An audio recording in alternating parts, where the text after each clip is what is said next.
Olá, isto não é a cor do dinheiro versão sábado, ok? Isto é o desejo imediato. Estamos uns mãos largas, já reparou? Eu tinha anunciado que este programa ia sempre primeiro para o YouTube e depois para o Facebook, mas entretanto, a pedido de várias famílias, nós temos vindo a fazer alguns lives no Facebook. O live de hoje é a segunda parte do programa O Divórcio. Recorda-se, nessa altura tivemos a doutora Nunes, a doutora Céu e a doutora Costa, que por acaso hoje está ali de realizadora e por trás da câmara, a falar sobre o divórcio. E o que nós vamos fazer hoje é complementar esse programa, só que a perspectiva hoje é diferente. Vamos falar da terapêutica do divórcio.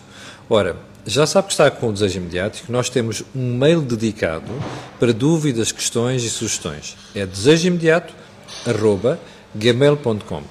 Vamos então ao programa de hoje, doutora Céu. O que é que a gente está a falar com terapêutica do divórcio? Quer dizer, o objetivo mesmo era haver assim um fresquinho para a terapêutica, não é? Mas não temos. De facto, a terapêutica do divórcio é muito individualizada. Depende, é quase como fazer um manipulado, ver o que é que faz falta a cada um e adaptá-lo. Mas há uma terapêutica base, é como ter uma infecção e há um antibiótico que cobre mais ou menos 90% daquele perfil de infecção. O que vocês dizem na medicina, largo espectro, não é? Precisamente. Mas geralmente o largo espectro às vezes tem alguns efeitos secundários. E o nosso objetivo de hoje é de facto evitar os efeitos secundários, dar a base e depois cada um tem de adaptar ao seu perfil e, de facto, ao seu diagnóstico que teve até esta altura. Um dos problemas que se põe, olha, se por acaso é a sua situação e está naquele cantinho triste, sozinha, que não quer ver ninguém... Deprimido, ouça, põe o som mais alto, ouça, sente-se direitinho, até pode ir buscar um quadradinho de chocolate e um cafezinho e prepare-se para nos ouvir. Vamos ajudá-la a fazer uma viagem ao interior da sua relação e ao interior de si própria. É esse o nosso objetivo. Doutora Nunes, como é que vamos começar isto hoje? Sim, vamos começar aqui com algo que falhou e, portanto, houve aqui um processo de separação que muitas vezes pode ser feita, ou querida, melhor dizendo, pelos dois ou por uma das partes. E agora, o mais complicado é sempre ser só por uma das partes, não é? Sim, sim, e regra geral acaba por muitas vezes não ser dessa forma, não é? Uma das partes é que quer. E, portanto, é óbvio que isso implica algum sofrimento para a pessoa que poderia não estar à espera, bem como para a pessoa que até assume isso, tá? Porque também não é fácil, a pessoa que quer esse processo também é frustrante porque algo também falhou nesse projeto, não é? Portanto, e a pessoa também tem alguma tristeza por, com certeza, isso também, esse projeto não ter dado certo. Vocês dão, aliás, a Céu na parte da ginecologia e tu na parte da psicologia, têm muitos clientes ou pacientes que tenham passado e que tenham traumas passados por decorrência do divórcio? Temos. Eu, pelo menos, muitas pacientes que passaram pelo divórcio chegam lá, principalmente divórcio mais conflituoso, dizem logo, os homens são todos iguais. Então, assim, olha que não, eu mando a oftalmologia para ver melhor, porque não está a ver bem, não são todos iguais. Geralmente as pessoas têm um problema. Quando selecionam alguém, têm sempre um denominador comum para a pessoa que selecionam, fazem um casting sempre mais ou menos idêntico. Olha, se aquele falhou e não se deu consigo, se calhar é melhor mudar o casting e ver o que é que ele tinha, que agora o próximo não deve ter. E ainda mais, geralmente quando se separam e sai de casa, um deles quer o divórcio, a relação já está mal para os dois, porque um não pode viver muito feliz e o outro muito mal. Claro. A pessoa é que não quer ver, adapta-se e tem medo de sair da relação. Por isso anda muitas vezes ali a arrastar uma relação que não é boa para nenhum. Só que quando há um estímulo exterior, às vezes aquilo faz um clique e a pessoa lá tem coragem e tem energia para sair de casa. Porque a maior parte das vezes, não todas, e não esquecer, muitas vezes as pessoas se separam e não têm ninguém cá fora, a maior parte das vezes ganham coragem quando se apaixonam por outra pessoa. Mas a culpa não é só do outro. Veja bem o que é que andava a fazer, se a pessoa que vive consigo estava feliz ou não. Se calhar não estava, se calhar não lhe dava também o que é que ela precisava. Não vou dizer já, mas daqui a bocadinho vou dizer qual é a principal causa que eu vejo no consultório das pessoas se separarem. Uau! Doutora Nunes, also known as Doutora Alexandra Nunes, quando alguém se decide separar, seja porque ou encontrou outra pessoa, ou porque então aquilo deixou de fazer sentido, é sempre uma fase traumática. Sim. Quando as pessoas te entram num consultório para falarem dos problemas nesta situação, nomeadamente este estava aqui a falar a Maria do Céu, quais são os teus principais conselhos? Consegues resumir num conjunto de conselhos que dás às pessoas? Sim, aquilo que muitas vezes acontece precisamente é a fase da revolta. E, portanto, nessa fase acaba por existir sempre uma grande culpabilização do outro, sem ter em conta... Aquele filho da mãe, aquela filha da mãe, que é para não dizer termos piores. Não é? Pronto. E, portanto, e muitas vezes não se implicam também nesse processo, porque como a própria Maria do Céu disse... Aqui são os dois que estão dentro do projeto, é um negócio e, portanto, ambos falharam em alguma situação, claro. Não é? Agora, se calhar um deles tomou mais essa iniciativa, mas se no fundo, e aquilo que é importante e aquilo que se faz efetivamente em terapia, é mais do que também dar ferramentas para a pessoa poder superar a fase dessa revolta, é também de alguma forma abrir muito mais o seu horizonte para analisar o que é que possa ter falhado, não é? E eventualmente, e aquilo que a própria Maria do Céu diz em relação ao denominador comum, muitas vezes aquilo que eu até pergunto em sessões é de facto qual é o tipo ou qual é o denominador comum, e nomeadamente em relação a determinados comportamentos da pessoa que consegue rever nas diferentes relações. E se essa análise de facto for feita, vai-se perceber que determinados comportamentos que a pessoa tem ou que tende a aceitar do outro estão presentes em todos eles. Então há que analisar isso para poder mudar no futuro. Normalmente, quando tu estás esperando pacientes com este tipo de problemas, a terapia é longa, ou seja, quanto tempo é que isso... Eu sei que tu vais dizer que cada caso é um caso, mas a experiência que tens em termos de padrão é que a pessoa precisa passar uns quantos meses a falar sobre o assunto ou não?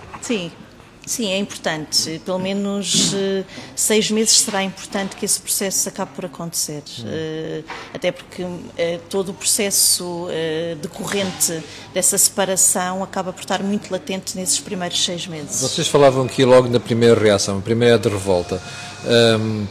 Eu vejo muitas vezes nessas situações as pessoas saem de uma e vão logo meter-se noutra. Isto faz sentido? Isto é bom? O que é que se pode dizer sobre isto, Maria do Céu?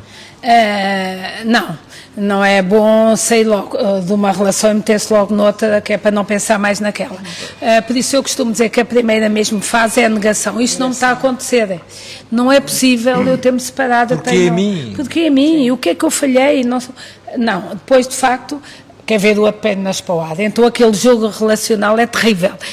E aí temos de separar ser pai e mãe e a relação de casal, porque muitas vezes, coitados dos filhos, são um joguete. Não. Uma coisa é a afetividade e o jogo da relação. Outra coisa é o jogo maternal e paternal que se põe aqui. Depois, a seguir, o que é que a pessoa faz? Não, já aceita que remédio, não é? Aceitar o inevitável, e agora o que é que eu vou fazer da minha vida? E aí é que é de facto o luto, aqueles 6 meses, mas não se esteja sempre a vitimizar, não sabe bem, coitadinha, ninguém gosta de uma desgraçadinha, nada, deve falar com as amigas, afastar-se dos amigos negativos nesse período, não se afastar dos amigos nem da família, não estar demasiado tempo no seu cantinho e a não querer sair e lá com a camisa de noite e o roupa o fim de semana todo para não vir à rua porque está coitadinha, não tenha pena de si. Agora, não precisa de mudar o seu visual radical, de logo a fazer uma prótese da mama, de logo arranjar a cara, não está bonita na mesma, e a relação não acabou, não foi por causa disso. O que a Maria só quer dizer com prótese de mama é pôr as maminhas, olhar as pessoas nos olhos, não é? Não, pode não ser, cada um adapta como quer, mas é muito importante a imagem de si própria, mas não é preciso estar a produzir-se toda, não. Está bonita na mesma, não é por causa de se ter divorciado que os outros não gostam de si. A sua beleza também tem de estar dentro e tem de ter uma energia positiva. Por isso, saia com amigos que saibam rir, que saibam brincar, que não veja só os telejornais negativos. Desdramatizar os problemas e desdramatizar as situações. Alexandra, uma das coisas que nós nessa altura dizemos, é uma altura boa para nós termos amigos ou confiarmos nos amigos, não é? Que a tendência é alguma coisa nos correu mal e, portanto, a gente vai sempre pedir a opinião de alguém. Vamos falar com os amigos. A questão de falar com os amigos não é um risco, porque às vezes a gente ouve uma coisa de um, ouve outra coisa do outro e diz assim, mas afinal em que é que eu fico? O que é que devo fazer? Que conselho é que dás às pessoas neste caso? Sim, isso é normal e é importante que haja essa partilha. Agora, aquilo que tem que se ter em conta é que a pessoa, por mais querida que nos seja, vai sempre projetar-se dentro do esquema dela para esse conselho. E é importante separar isso, não é? Ou seja, ou a pessoa que dá esse conselho ser o mais neutro possível, ou ter em conta, de facto, a amiga ou amigo que estão à sua frente e criar esse tipo de conselho mais direcionado para a pessoa com a qual estão a falar, ou, de alguma forma, a pessoa que recebe esse conselho perceber o que é de facto possível ser feito para ela própria, não é? Em relação à pessoa que está a dar esse conselho, que faria dessa maneira, mas para aquela pessoa que está a receber esse conselho nunca conseguirá fazê-lo, não é? E essa pessoa que está a receber o conselho, imagina, a uma certa altura diz assim, mas o que ela me está a dizer é completamente diferente do que a psicóloga me diz. Qual é que deve prevalecer aqui? Não, é assim, um processo terapêutico, as pessoas implicam-se também muito mais e ouvem-se muito mais, escutam-se, que é precisamente aquilo que é mais importante, porque o setting também é adequado para isso. E, portanto, a regra geral, aquilo que acontece de facto é que, ao se ouvirem no seu processo psicoterapêutico, acabam por esse eco que têm também prevalecer mais em relação àquilo que as amigas possam dizer. Maria do Céu, do ponto de vista de sexualidade, nesta fase, às vezes a tendência é, como falámos há bocadinho, deixa-me já dar uma voltinha, porque agora já estou livre e não sei das quantas, já posso fazer aquilo que me apetece, não tenho que dar satisfações a ninguém. Isto é um erro. Depende do perfil da pessoa e depende como é que a pessoa estava na relação. Por isso, porque uma percentagem das pessoas que faz isso tem uma sensação de vazio a seguir e uma sensação de que usou que não foi nada. Uma percentagem, não todas, porque as mulheres também mudaram culturalmente agora ao longo dos últimos anos, com a globalização e com isto tudo, não é o mesmo que eram no tempo das nossas avós e as sensações também não são iguais. Agora, muitas das pessoas partem para uma fuga. Raramente a pessoa fica com a primeira pessoa que encontra a seguir à separação, porque não é a pessoa que nos... Percebeu ou não? Percebeu? Raramente fica com a primeira pessoa que encontra depois deste tipo de situação. Porque essa pessoa geralmente tenta nos colar os fragmentos. Funciona muitas vezes como amigo e ninguém quer aquele que nos vai colar muitas vezes os fragmentos. Outras vezes sai de facto disparada para um lado qualquer e também ainda sai mais agredida depois da relação, e então aí é que rotula que os homens são todos iguais. Mas uma coisa que eu não queria deixar de dizer é que os amigos que nós temos são importantes, mas há uma fratura, há uns que ficam do lado dele e outros ficam do lado dela. E muitas vezes eu tenho utentes no consultório que dizem, o nosso grupo de amigos era tudo casais e eu agora sinto-me um peixe fora d'água. Parece que estou coxa, falta-me alguma coisa, quer dizer, parece que estou a mais. É importante manter esses amigos, mas é importante, por vezes, reorganizar os grupos de amigos. É importante, se calhar, arranjar uma amiga e um grupo de amigos que tenham nas mesmas circunstâncias ou idênticas e que possam ir de férias juntos e que possam ter projetos de fim de semana, criar, de facto, novos desafios. Não tenha medo de gostar de si, de entrar em novos desafios, de entrar em coisas com adrenalina, de fazer se não tem nada. E que até, não é, de facto, economicamente, não gasta nada. Aqueles passeios, as caminhadas a pé. Olha, eu tenho imensas pessoas, tenho conhecido outras, amigos, e que têm criado relações de amizade, que riem, brincam, que ganham adrenalina nas caminhadas ao fim de semana, porque não? Faça pesquisa aí, a seguir a eventos, pode fazer pesquisa e ver onde é que pode fazer uma caminhada à Serra de Sintra ou outro lado qualquer. Hein? Olha, está a ver como para a semana vais sumir para caraças. É bom que você aproveite este fim de semana, vá lá, calça as sapatilhas e vá para a Serra de Sintra, como dizia a Maria do Céu. Deixa-me só acrescentar. Porque aquilo que muitas vezes acontece dentro da própria relação é um descurar de um eu pessoal. É verdade. Pronto. E aquilo que muitas vezes, e é importante que aconteça, é que quer o homem, quer a mulher, possam, depois deste processo de divórcio, não é? E uma das receitas é, na realidade, perceberem o que é que perderam da sua individualidade dentro da relação. O que é que deixaram de fazer, gostavam de fazer e deixaram de fazer hobbies, passeios, desporto, culinária, o que seja, quer mesmo em relação à sua própria autoimagem. porque muitas vezes as pessoas ao longo do tempo vão se descurando. Então muitas vezes a aposta no pós-divórcio é na realidade com ela própria e com ele próprio, porque também é preciso termos aqui atenção, porque os homens também sofrem de processos de luto em relação às mulheres. Eu já passei por isso. Pronto, e portanto também nos procuram, porque na realidade são processos para cada um deles difíceis, não é? Seja em relações heterossexuais ou homossexuais. Sim, claro. Nós estamos a falar sempre para os dois casos. Aqui não discriminamos ninguém, não temos esses problemas. Alexandra, este exemplo que a Maria do Céu estava a dar, de que às vezes os amigos se partem, uns defendem a ele, outros defendem a ela. Eu acho que era importante também falarmos para os amigos das pessoas, ou para as famílias que são amigos das pessoas. O que é que podemos dizer? Sim.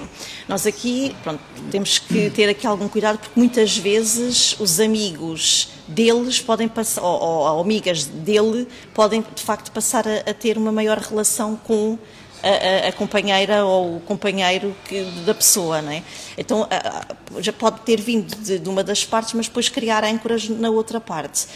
Aqui, sem dúvida, que é também ter em conta a pessoa em causa, não é? A pessoa que está a sofrer deste processo de separação, para, na realidade, ser o mais neutro possível perante a situação. Ouvir é importante.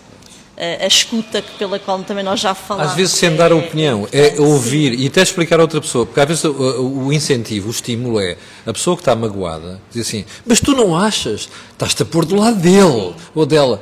É muito importante que a pessoa que está do outro lado não ceda a isso e seja imparcial. Sim, porque no fundo a pessoa, nomeadamente numa fase de revolta, quer quase ali pôr no livrinho ali os tracinhos para ter ali mais votos. Um dia chega, eu disse, olha, até os teus amigos puseram do meu lado.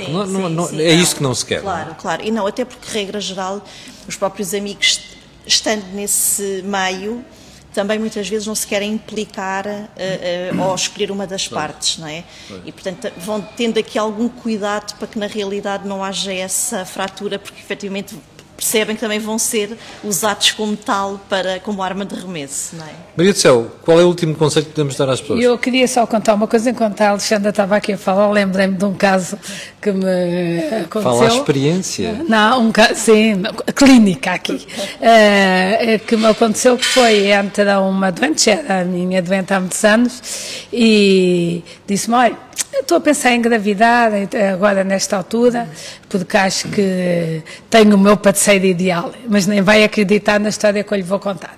Então ela tinha sido casada, não é? Separou-se, tudo bem, e passado uns 5 anos, não tem mal nenhum, e foi às Amoreiras tomar um cafezinho, e encontrou o ex, que estava também lá a passear, tudo bem, e olhou, nem o conheceu. Com um aspecto magrinho, todo muito, com um visual totalmente diferente, não tinha nada a ver com aquele que era o marido dela, e de repente ele olhou, ele chamou e tudo, começaram a conversar, foram tomar um cafezinho com um moranguinho com chocolate lá abaixo à Godiva, não tenho publicidade nenhuma paga, é mesmo porque são fantásticos. São fantásticos. Foram tomar um cafezinho e o moranguinho com chocolate, se nunca experimentou, que é muito bom, e então ela começaram a tomar uns cafezinhos mais juntos e começaram a combinar logo os cafezinhos e os jantarzinhos. E ela de repente... E drinks são íntimos também. E ela de repente diz-me assim, eu nem conhecia aquele homem que tinha na minha frente, como é que é possível? E então, ele quando deixou de viver comigo, viveu cerca de 5 anos com outra. Olha, o que ela fez dele foi fantástico. Eu até me apeteceu telefonar-lhe a agradecer. Eu agora, de facto, estou a viver com ele, vou casar com ele outra vez e queremos ter um filho. Olha, tenho um marido fantástico, a outra conseguiu educar. Ele vai ao ginásio, ele sabe cozinhar, ele sabe aquilo que eu nunca consegui fazer. Eu agora chego à conclusão que a errada, de facto, estava eu. Mas olha, ainda estou a pensar se vou telefonar ou não à outra, a agradecer-lhe ou ela ter conseguido transformar. Mas, está a ver? Atrevo-me a dizer que se calhar o trabalho começou nela. Precisamente. Porque na realidade esse corte fez aquilo que eu estava há pouco a dizer, que é de alguma forma haver aqui um resgate do eu, não é? E precisamente uma capacidade de se amar mais a si próprio. O único conselho que eu quero dar é que a principal causa de divórcio, não é a única de maneira nenhuma, mas é a principal, é a diminuição da atividade sexual.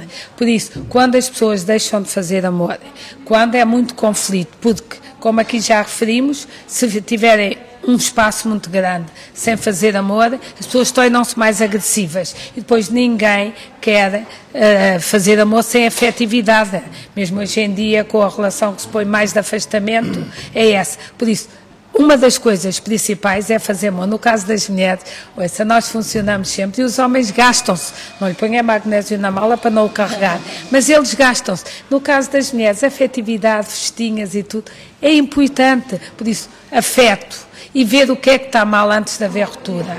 Por isso, prevenção é o essencial, mas de facto há relações que estão tão mal que o ideal é começar uma de novo, porque quando não conseguimos tratar as coisas com comprimidos, temos de fazer cirurgia. Pois, exatamente, o comprimido não funciona, tem que ser cirurgia. Olha, a doutora Costa, a senhora esteve aqui na primeira emissão, não quer dizer nada? Não, a doutora Costa está por trás da câmara, está só a realizar hoje, não quer dizer nada. Alexandre, há alguma coisa de importante e isso é o de preferir dos mails das pessoas ou não? Ou guardamos para a próxima semana? Sim, podemos guardar, não temos tido. Sim, mas não temos assim para poder referenciar assim. Bom, olha, foi o desejo imediato desta semana, a terapêutica do divórcio. Pronto, já aconteceu. Como é que a gente vai resolver os problemas agora? Como é que a gente vai preparar para enfrentar isso? Já sabe, temos um mail dedicado ao programa desejoimediato@gmail.com. Vou agradecer aqui a estas duas senhoras. De nada. Porque não se querem despedir das pessoas. Bom resto de fim de semana. Olhe para o espelho, vista-se, sorria e vá aproveitar do dia, que o dia de hoje só tem hoje. Isto não é como a conta bancária. Se não gastar o dinheiro hoje, gasta amanhã. Não, o dia de hoje, ao vivo hoje, amanhã já não há. Chama-se isto o receio do microfone, não sei se reparou. Bem, quanto a nós, eu já não chatei no fim de semana, tenham um grande fim de semana e eu, Camilo Lourenço, segunda-feira às 8 da manhã, cá estarei para lhe atazanar o juízo com a Cor do Dinheiro versão matinal. Fique bem e saia à rua!